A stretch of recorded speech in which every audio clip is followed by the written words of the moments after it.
They humiliated him in front of everyone, loudly, deliberately, because of his skin. No warning, no hesitation. A simple request was met with scorn, then security. They made it clear, people like him weren't welcome here. Not in the lobby, not in first class, not even in the system. He was spoken down to, mocked, laughed at. His status ignored. His presence treated like a threat. Strangers watched it happen and said nothing. Staff whispered about him like he was a problem. The worst part? He stayed calm. Not because he accepted it, but because they had no idea who they were dealing with.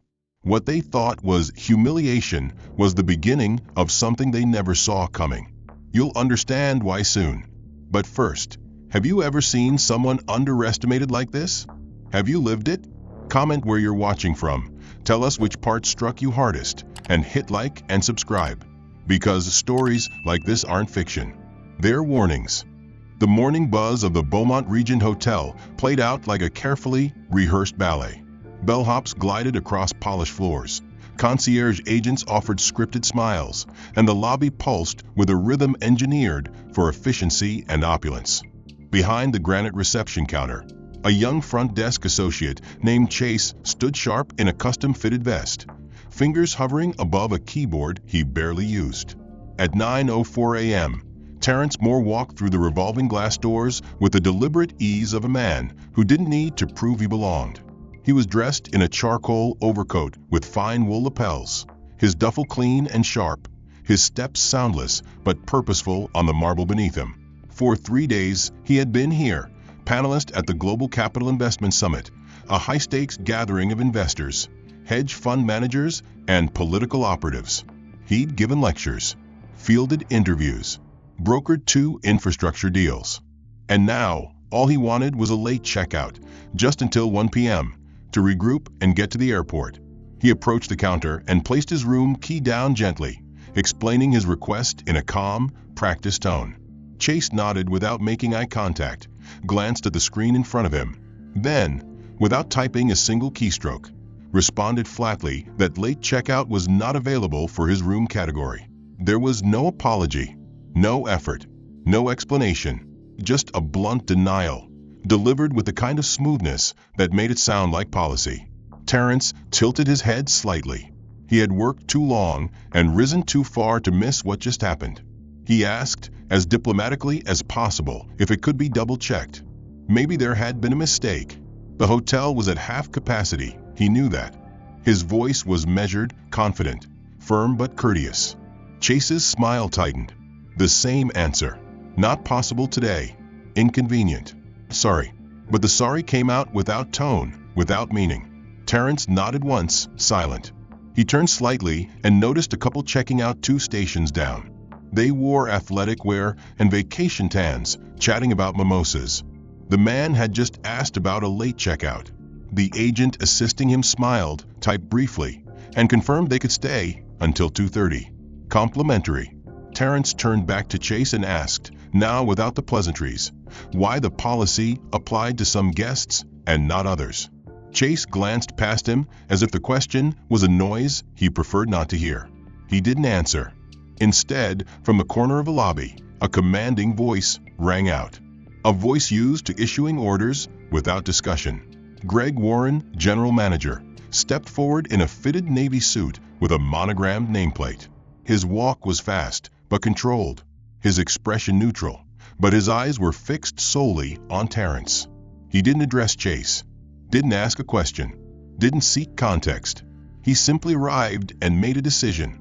In a voice meant to sound professional but not polite, he instructed 2 uniformed security staff to approach.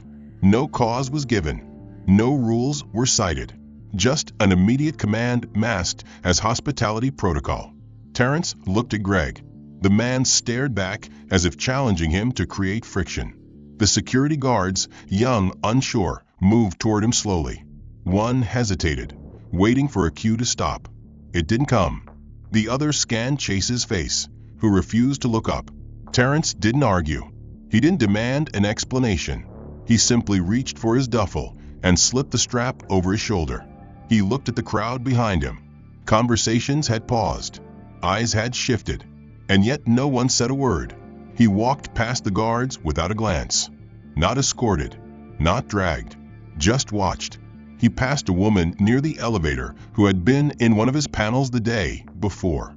The kind designed to slip beneath the skin and lodge there, invisible to everyone but the one who endured it. Terrence had lived long enough, worked hard enough, and risen far enough to recognize when he was being told he didn't belong, not in words, but in tone, posture, and indifference. And yet, he also knew the value of patience. He picked up his phone, thumbed a message, and sent it. No anger, no threats, just instructions. Measured, strategic. The car continued through the city, circled once, then returned to the Beaumont Regent, but not to the main entrance. Instead, it slipped into the executive drop-off zone beside the West Lobby, where VIPs and board members arrived unannounced and unnoticed. Terrence stepped out again, this time through a side door where no one would expect him, walked through a hallway lined with abstract art, and entered the same lobby from a different angle. He wasn't wearing the same coat. He carried no luggage. He looked like someone who belonged in a boardroom upstairs, not a guest checking out. He positioned himself in a corner near the concierge, beside a tall planter, and watched. The same desk, the same staff, the same manager. Greg Warren still stood near the reception, arms folded behind his back, posture radiating casual control. Terrence's eyes tracked a young woman in her 20s, Emily, according to her tag, who stepped forward to assist a guest whose reservation had disappeared. The man, a middle-aged executive with a ruddy face and too much cologne, waved his arms, frustrated. Emily nodded, calm, and told him she would find a solution. She typed, checked, offered an apology, then began upgrading his room to the highest available suite. Greg watched from a distance. Terrence kept observing. 5 minutes later, Emily greeted another guest. This time it was a white couple in matching ski jackets who admitted they hadn't booked a room at all. They had hoped something might be available last minute. Emily smiled, said the hotel was almost full, but she would check. She began searching, even called a supervisor in reservations. Within moments, she found a room. Not just a room, a corner deluxe with balcony. She offered it at a discount rate, plus 2 complimentary drink tickets for the inconvenience. Terrence noted everything. Then, almost like a cue from a silent script, a familiar voice spoke. Greg Warren, stepping in, placing a hand on Emily's shoulder as she finished printing the room keys. He leaned in and said something close to her ear. Emily nodded, unsure. Then she glanced sideways, quickly, in Terrence's direction. He had been spotted, but he wasn't hiding. Greg moved toward the hallway, and Emily followed. They stopped near the edge of the reception area. Terrence could not hear their exact words, but he saw enough: the controlled frown on Greg's face, the quick shake of his head, the subtle glance over Emily's shoulder. It wasn't hard to imagine the content. People like him tend to stir things up. Just follow protocol. No special treatment. We don't want trouble. Emily looked down, face pinched, but didn't argue. She returned to her station with slower hands. Her bright energy dimmed. Terrence took one slow breath. He had confirmed what he came for. But it didn't end there. One of the bellmen, a tall kid no older than 25, walked past him, pushing a cart stacked with Louis Vuitton cases. Terrence nodded. The kid nodded back. Barely a second of connection, but enough. Inside this machine, not everyone moved in sync, and some parts were already slipping out of gear. Terrence walked to the far side of the lobby, found a chair near the lounge, and sat down. He crossed one leg over the other, pulled out a notepad, and began to write. Names, timestamps, phrases, just the facts. He didn't need outrage. He needed record. At the front desk, Greg returned to position. A new couple arrived, early 30s, travel-worn but hopeful. They handed over a phone with a screen showing a reservation number. Emily began typing. She frowned, said the system wasn't finding the confirmation. She offered to call support. As she turned, Greg stepped in again. One look at the couple, one glance at the name, another shake of the head. Sorry, fully booked. Nothing left. Terrence watched as the couple walked away, defeated, confused. They didn't fight it. They just faded back into the lobby, sat by the window, and began searching other hotels. Their presence didn't fit the profile. The system knew it, or at least Greg believed it did. Terrence leaned back in his chair. The pattern was undeniable. At the desk, Emily's posture shifted. She hesitated with the next guest. From there, Terrence made calls. Not emotional ones, not even urgent, but strategic. Every piece moved slowly, precisely. By mid-afternoon, his driver dropped him once again at the Beaumont Regent. He entered through the main entrance this time, fully visible, not to sneak or provoke, but to observe how the hotel handled reputation when the stakes quietly shifted. He wore a different suit, a darker one, and this time held no luggage. His stride was calm. At the desk, the concierge staff rotated out. A new guest, visibly wealthy, was being greeted with champagne and laughter. Greg Warren stood beside them, sipping an espresso, playing the charming executive host. His voice rang out easily over the white marble floor, bouncing off polished stone like a performance he had perfected. Then he saw Terrence. For a moment, something in Greg's face tightened, but it was gone as fast as it came.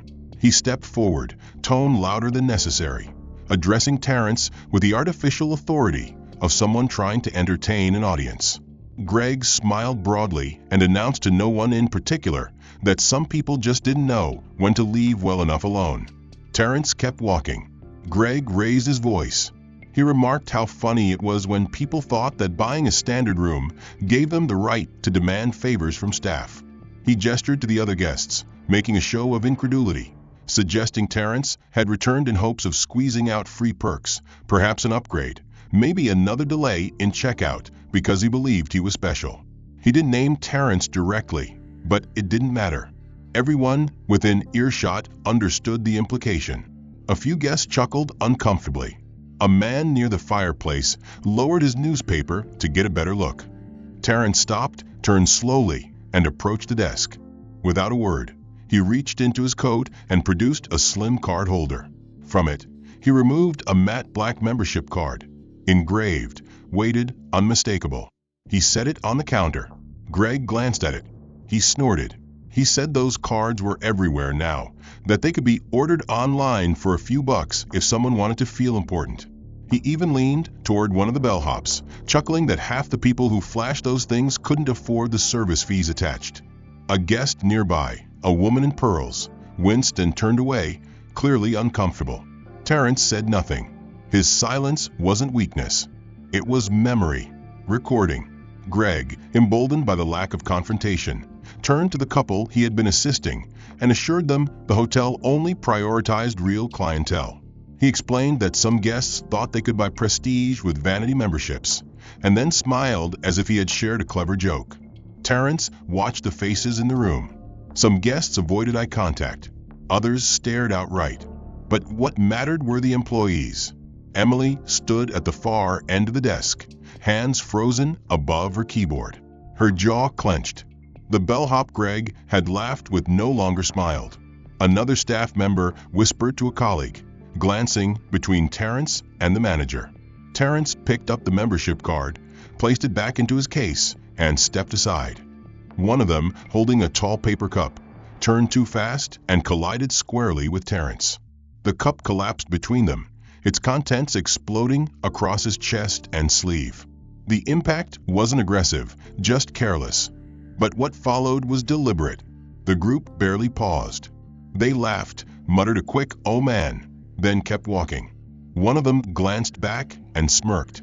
Terrence stood still, the coffee dripping from his jacket's hem, staining the lapel of a suit that cost more than the group's entire wardrobe. Several guests saw it happen. A hotel server froze mid-step. A concierge assistant gasped quietly. But no one intervened. No apology. No concern. Just passing entertainment. A few seconds later, one of the hotel's security staff appeared, not with towels or help, but with a furrowed brow and a forced calm in his voice. He asked Terrence to step aside. Then, in a tone meant to sound official, he suggested that Terrence had startled the guests, perhaps cut across their path too abruptly. He said they were rattled. Terrence blinked once, measured the space between fury and silence, then asked if the staff had seen what just happened. The guard didn't answer directly.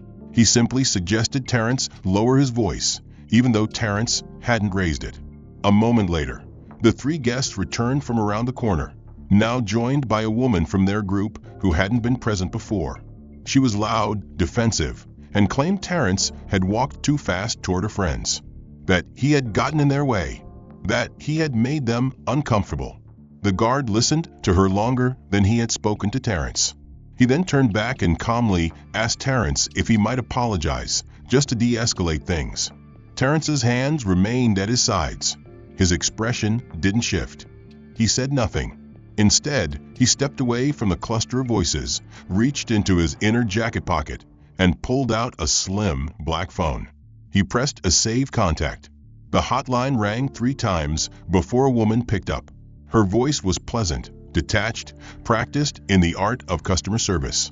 Terrence identified himself, gave his membership ID, explained the situation in 3 concise sentences. The woman on the other end paused. He could hear her typing. Then came her voice, low and almost apologetic. She said the manager had already flagged his name earlier that day.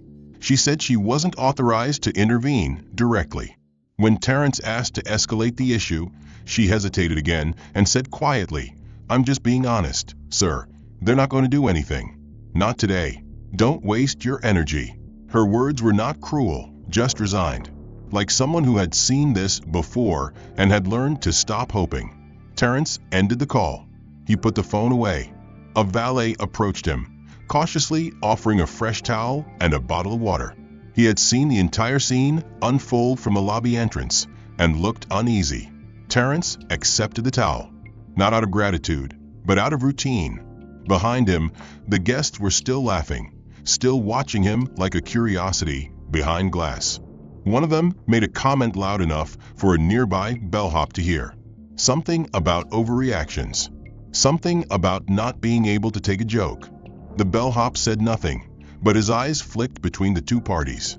Terrence turned, slow and deliberate, and walked out the front doors for the 4th time that day. The wind hit harder now, but he welcomed it. Every step away from that lobby gave him more distance to breathe, more space to see the full picture. He didn't feel anger. Terrence sensed it immediately, not in the design, but in the posture of people who now avoided his gaze. The concierge no longer looked up. One bellhop stepped behind a pillar when he noticed him. There was a stillness in the room that didn't come from respect. It came from instruction. Greg Warren was not in sight, but his influence had clearly moved through the space like scentless smoke.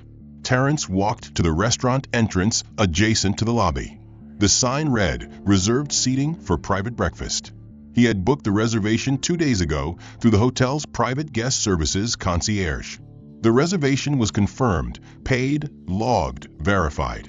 He had even received the customary confirmation email. And yet, as he approached the host stand, the maitre d' stiffened. A quick scan of the tablet in his hands, a flash of recognition, and then came the practiced apology. "Sir, it appears your name is not listed on our schedule for today." When Terrence calmly offered to show proof of his booking, the host hesitated, then excused himself. He disappeared behind the frosted glass panel separating the dining area from the hallway. When he returned, his tone had changed. "We've been instructed not to seat you this morning, sir." Terrence asked why. The answer was direct but guarded. "Your account has been flagged by management." He didn't ask what that meant. He already knew. Still, for clarity, he asked to see the manager on duty. The maitre d' declined, said the manager was unavailable, then offered to package something to go, as if a croissant in a box could fix what had just been broken. Terrence declined. He stepped back into the hallway and opened his phone. He pulled up the guest portal for the hotel. His account login, previously active and marked with elite status, now triggered an error message. He tried again. Same message. Access denied. This account has been restricted. Beneath the message, a code appeared. He recognized it. It was the same code used for internal fraud alerts, a designation reserved for suspicious financial activity, falsified bookings, or abuse of reward programs. Terrence Moore, who had never missed a payment, never violated a single policy, and whose name sat on multiple luxury brand boards, had just been digitally erased from the system. Not removed, flagged. His profile had not been deleted. It had been reclassified, branded. He understood the intent. Greg Warren was tightening the net, making sure that no employee could interact with him without seeing a warning, without being told who to treat with caution. Terrence walked away from the restaurant slowly. He passed a family being seated for brunch, past a pair of executives laughing over omelets, past a server pushing a tray of Bellinis toward the patio. None of them looked at him. Or perhaps they did, just not long enough to be forced to feel it. The erasure wasn't complete, but it was calculated. He wasn't being kicked out. That would be too obvious. He was being disqualified. Quietly, systematically, elegantly. Outside, Terrence stood by the marble fountain at the driveway. The sound of water covered the whisper of engines and footsteps. He pulled out a card from his wallet, a contact written in ink instead of pixels. He dialed the number and waited. He didn't speak long. Just enough to verify the status change, confirm it had been ordered manually from an executive profile, and that the access denial had come with a note logged under guest observation level 4. A designation tied to guests suspected of disruptive or manipulative behavior. The final line of the note read, "Monitor all future interactions. Flag for escalation." He thanked the voice on the other end, ended the call, and looked back at the hotel. The facade shimmered under the morning sun, proud and still. But it had just crossed a line not even it could undo. What had started as prejudice had now entered a realm far more dangerous. False accusation. He stood beneath the centerpiece chandelier with a phone pressed to his ear, voice low and composed as he relayed the latest series of events to a quiet listener on the other end. His tone never wavered. He listed the unauthorized flag on his account, the denied reservation, the accusation of fraud. He spoke like someone who understood that documenting injustice was more powerful than confronting it in the moment. The conversation remained calm, factual, precise, until Greg Warren appeared once more, crossing the lobby with a stride that suggested the building itself deferred to his authority. He wore the same tailored suit, the same corporate smirk that had become his uniform. This time, however, there was no need for subtlety. As Greg approached Terrence, he didn't slow down. Instead, he veered just enough to pass within arm's reach, then paused, turned slightly, and projected his voice just loud enough for bystanders to hear. "Talking to your lawyer, are we?" he said with exaggerated amusement, clearly for the benefit of others. "Or maybe your imagination again, the kind that gives you platinum status and room upgrades in your dreams?" Terrence kept his phone to his ear, but did not respond. He simply turned his body to give Greg a clear view of his back, as if to indicate the conversation was beneath acknowledgement. That gesture alone disrupted the flow of the lobby. The silence it created was heavier than any argument. But Greg wasn't finished. He stepped closer, now barely a foot from Terrence's shoulder, and muttered something under his breath, low enough to remain deniable, sharp enough to be intentional. Several staff nearby pretended not to hear. One of them, a housekeeping manager named Leo, watched the exchange with narrowed eyes. Leo had been on staff at the hotel for 9 years. He had seen complaints. He had seen guests escorted out. But he had never seen the general manager speak to someone like that. Not in public. Not to a guest who hadn't even raised his voice. Terrence ended the call slowly. He did not turn around. He walked toward the far end of the lobby, where the windows overlooked the fountain terrace. There he stood alone, his silhouette framed by light, the city blurred behind glass. At the front desk, a young employee named Brent leaned against the counter, holding his phone low and angled. He wasn't on break, but his posture was relaxed, casual in a way that suggested the rules didn't apply today. He zoomed in on Terrence from across the room. His thumb tapped once. A photo captured the moment Terrence stood in the light, one hand tucked in his pocket, his expression unreadable. Brent opened the internal staff chat group, used for shift swaps, lost items, routine alerts, and uploaded the photo with a caption meant to amuse his peers. Trouble's back. Must be auditioning for courtroom drama. Seconds later, emojis followed. Laughter. Eye rolls. One comment read, "He thinks this is his hotel now." Another added, "Give him a gold star and let's all go home." A few staff members read it, shrugged, and moved on. Others responded with silent approval.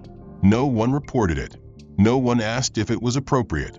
In the corner of the room, Emily, the same front desk agent who had tried to help Terrence 2 days earlier, saw the thread and froze.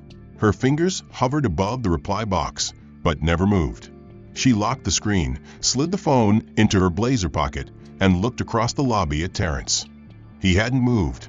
Brent laughed softly to himself, unaware that Leo was now walking slowly toward the staff room with his own phone in hand, the same thread open on his screen.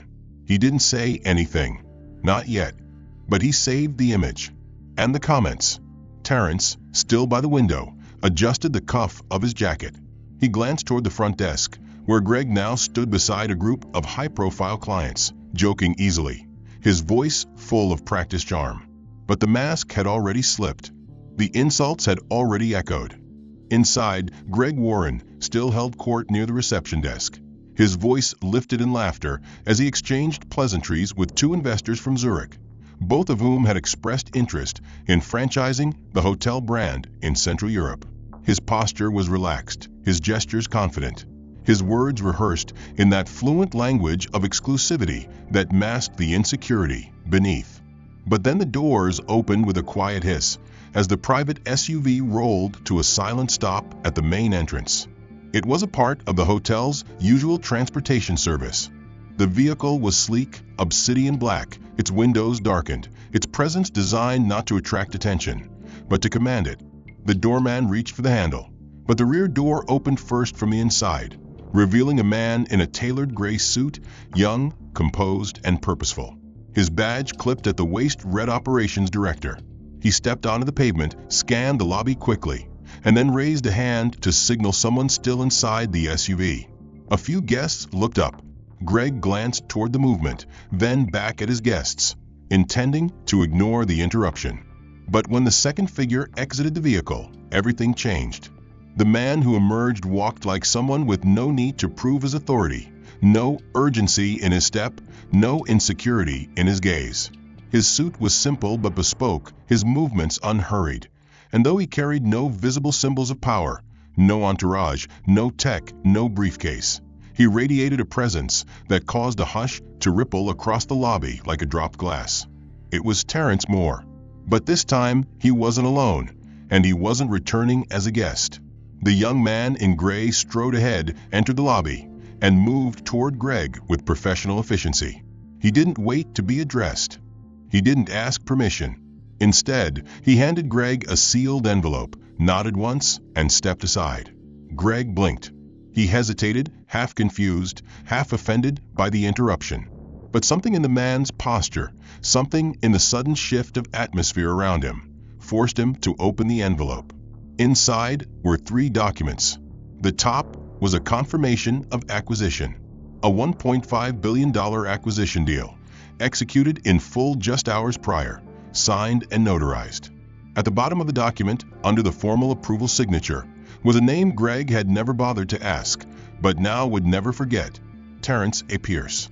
Not more, not just a guest, not a difficult man with an attitude, not a problem to manage. The founder and majority shareholder of Virion Holdings, the private capital firm that had, as of noon today, officially purchased controlling interest in the Global Region Hospitality Group.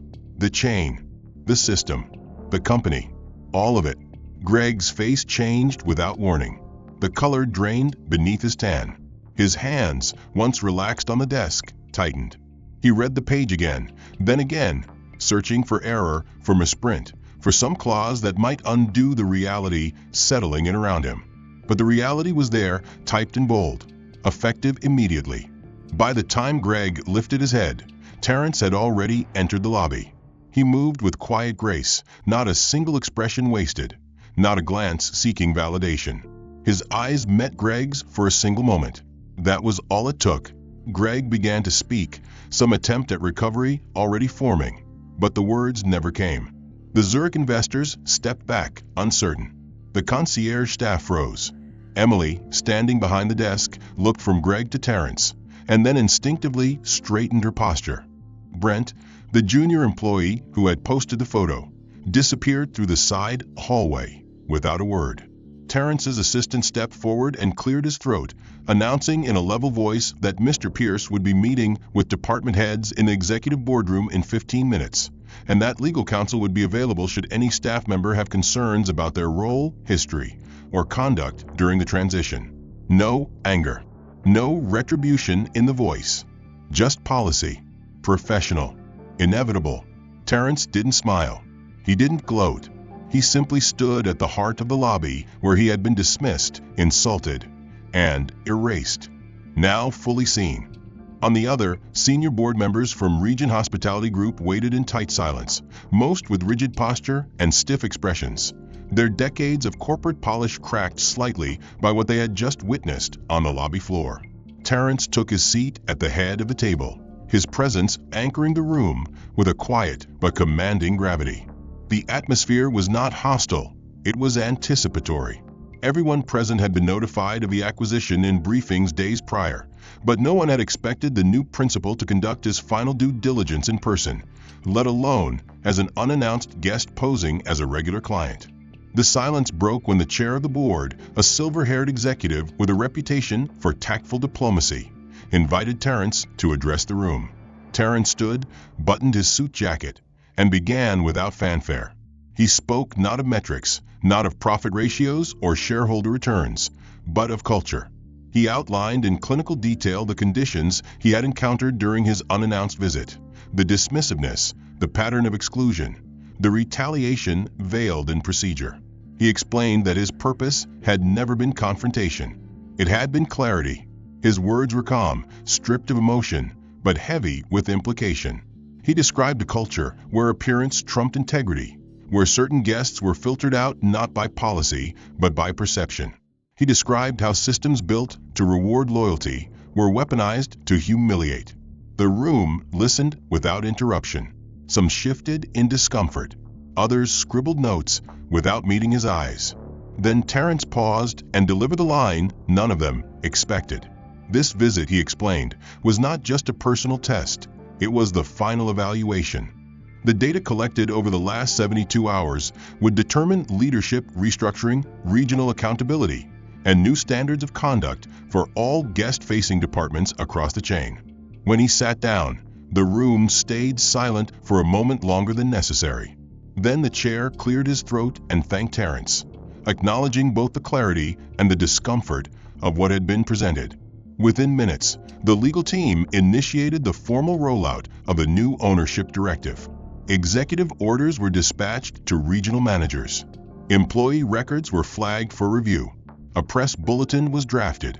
Meanwhile, in the lobby, the energy had changed again. Word had spread. Staff clustered near the corners of the room, whispering, their voices low and speculative. Some guessed, some knew, some denied it outright. But all eyes turned when the corporate communications lead stepped out of the boardroom and addressed the concierge team directly. The announcement was brief and formal. All staff were asked to report to the main floor within 15 minutes for an internal address by the incoming principal. No details, no time to react, just a simple order wrapped in a quiet finality. Employees gathered in rows across the grandstand beneath the sprawling chandelier that had overseen every act of the last few days. Greg Warren stood near the rear, shoulders set, mouth tight. His blazer remained perfect, but his posture betrayed him. Emily stood farther up, flanked by junior staffers, her hands clasped together with a tension she couldn't conceal. The bellhops, the chefs, the front desk, the spa coordinators, all were present. The room fell quiet. Then Terrence entered, alone. No notes, no microphone, no podium. He stood at the front of the assembled group, beneath the same lighting that had once cast him in shadow, and he began to speak. His voice was not raised. It didn't need to be. He explained who he was, why he had come, and what he had seen. He did not accuse. He revealed. He spoke about power, not the kind that comes from money, but the kind that comes from watching, listening, and understanding exactly what systems are designed to hide. He did not call names. He didn't need to.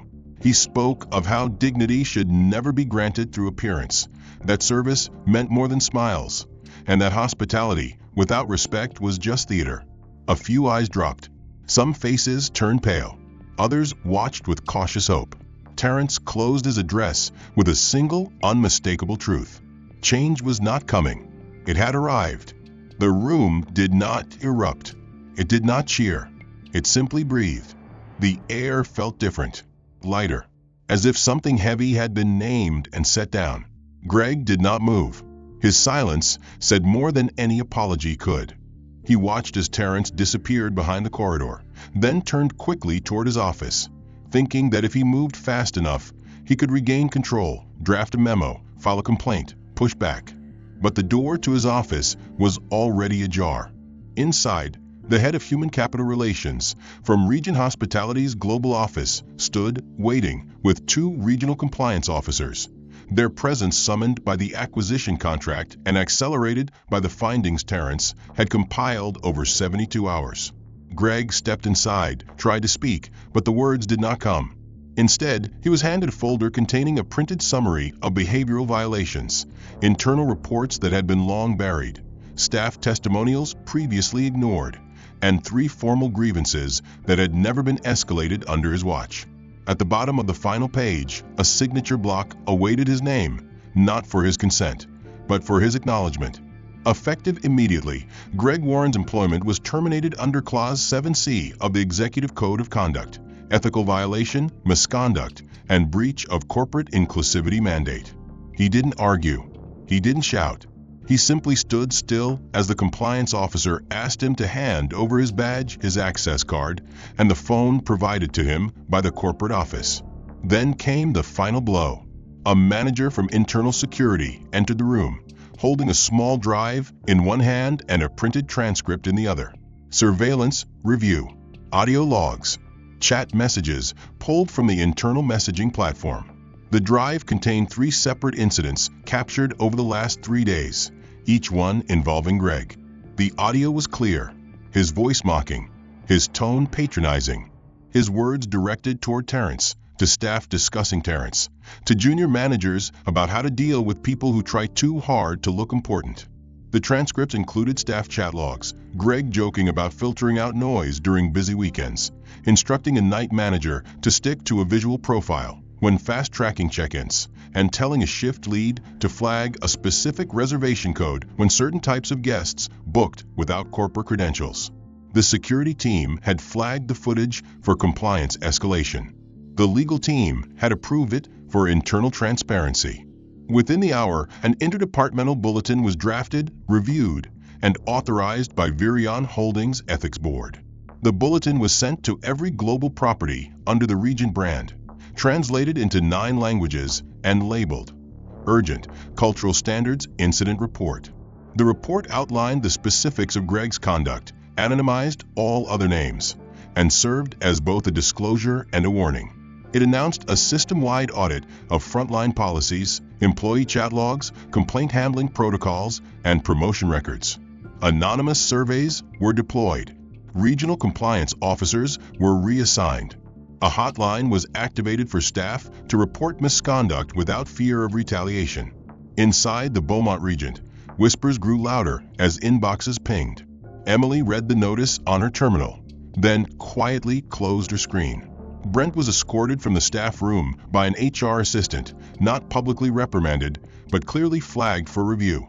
Leo, the housekeeping manager, submitted a digital statement, attaching screenshots of the staff group chat along with a quiet note. I believe this violates every value we're supposed to stand for. Meanwhile, across the industry, news outlets specializing in hospitality began to circulate a statement issued by Virion Holdings. The headline was simple but explosive. Region Hospitality undergoes internal reform following discriminatory conduct by senior staff. The statement did not mention Greg by name, but the timeline matched. Terrence's name was not in the press release, but industry insiders recognized his imprint. Analysts speculated on what the reforms meant, what further acquisitions might follow, and whether this marked the beginning of a cultural shakeup across other legacy brands. On the ground floor of a hotel, the staff break room was quiet. Some employees read the bulletin again. Others sat in silence. A few openly expressed disbelief that it had taken so long for someone to say something. Greg left through the service elevator, flanked by 2 compliance officers, carrying a single black folder and nothing else. He did not stop to say goodbye. He did not make eye contact. Outside, a car waited, but this time no doorman moved to open the door. No valet rushed to assist. He stepped inside alone, the lobby behind him already shifting into a new rhythm. The air smelled different now, simpler, humbler, not perfumed by polished wood or citrus diffusers, but grounded in the scent of paper, coffee, and recycled air drifting through a community center on the edge of the city. The building itself was unremarkable, a 2-story brick structure tucked between a shuttered laundromat and a tax office, but inside it buzzed with a kind of energy rarely found in corporate boardrooms. That morning, volunteers sorted donated clothes into wire bins, arranged job interview guides on foldable tables, and adjusted folding chairs in the main hall where a youth leadership workshop was being prepared. Among them moved a man in a gray sweatshirt and black work pants, sleeves rolled, clipboard in hand. His steps were quiet, deliberate, his presence purposeful but never commanding. Few recognized him at first. His hair was shorter now, more salt than pepper, and the sharp edges of his jawline had softened, not from age, but from effort. Greg Warren moved like a man who no longer felt the need to be the loudest in the room. He didn't issue instructions. He asked questions. He listened more than he spoke. He carried boxes instead of titles. He greeted people by name. He offered second helpings instead of second chances cloaked in conditions. And when someone asked if this was just part of some PR stunt, if he was here to redeem himself through optics, he didn't flinch. He simply nodded and said, "I don't expect anyone to forget, but I'd rather be seen trying than pretending nothing happened." It had been almost exactly 1 year since the day he'd walked out of the Beaumont Regent with his title stripped and his reputation fractured. For weeks after, Greg had remained in denial, pacing between legal consultations and half-hearted attempts to reframe the narrative. He had crafted emails, drafted statements, and consulted with branding experts, all in search of a way to control what had already escaped his hands. But nothing landed. No one rehired him. No firm returned his calls. No reputation consultant could build a new image on ground that had collapsed. He isolated, reflected, resisted. Then something shifted, not with spectacle, but with silence. He stopped trying to repair perception and began to confront the truth. It started with small things. A former front desk agent he once dismissed reached out not to attack, but to explain how her mother had faced similar treatment for years, how watching him unravel had opened doors in her own department for change. A former bellhop sent him an anonymous message saying that for the first time, their suggestions were being taken seriously. Another note arrived, this one from Leo, the housekeeping manager who had documented Greg's misconduct, inviting him to visit the community center where he volunteered twice a week. Greg went not to be seen, but to understand. That visit turned into a week, then 2, then months. He took courses in restorative justice. He met formerly incarcerated individuals trying to re-enter society. He watched people rebuild their lives with far fewer resources than he had once taken for granted. He taught what he knew, logistics, organization, systems management, but never stood at the front of the room. He brought coffee instead. And he listened. He listened to stories that made him wince, stories that sounded like echoes of the assumptions he had once made about people based on how they dressed, how they walked, how they spoke. He remembered Terrence, no, not Moore, Pierce, the man whose presence he once dismissed, whose voice he tried to silence, whose patience had held more power than his entire career. That memory followed him daily, not with guilt, but with clarity. And on the anniversary of a day everything changed, Greg was invited to speak, Not a conference, not in a press release, but at the weekly leadership session in the very community center where he now worked. The folding chairs were full. The lighting was harsh. There were no cameras, just people. And when he stepped up to speak, he did so without paper, without rehearsed quotes, without posture. He said, "I spent most of my life thinking leadership was about control. That success meant never being questioned. That power meant being first to speak and last to admit fault. But a year ago, I met someone who didn't raise his voice, who didn't push back, who didn't ask for revenge. He just stood still and let the truth reveal itself. And in doing so, he showed me that dignity isn't something we give to others when they earn it. It's something we owe them before we even know their name." The room didn't erupt. No one applauded, but no one looked away. Greg stepped down. He returned to stacking chairs. Outside, the sky was gray, not heavy, just quiet. And somewhere across the city, in a glass tower with Virion's name etched in steel, Terrence Pierce prepared to speak at a conference about equitable leadership in post-crisis institutions. He would not mention Greg. He didn't need to. His message had always been bigger than one man. But what he left behind had taken root. And sometimes redemption didn't come through grand gestures, but in quiet work done every day, in service of others, not self. The end. If this story moved you, let us know. Where are you watching from? And which moment hit you the hardest? Was it the moment of injustice, the turning point, or the final redemption? Leave your thoughts in the comments. And if you believe stories like this should be told, make sure to like, subscribe, and stay tuned, because there are more truths worth uncovering.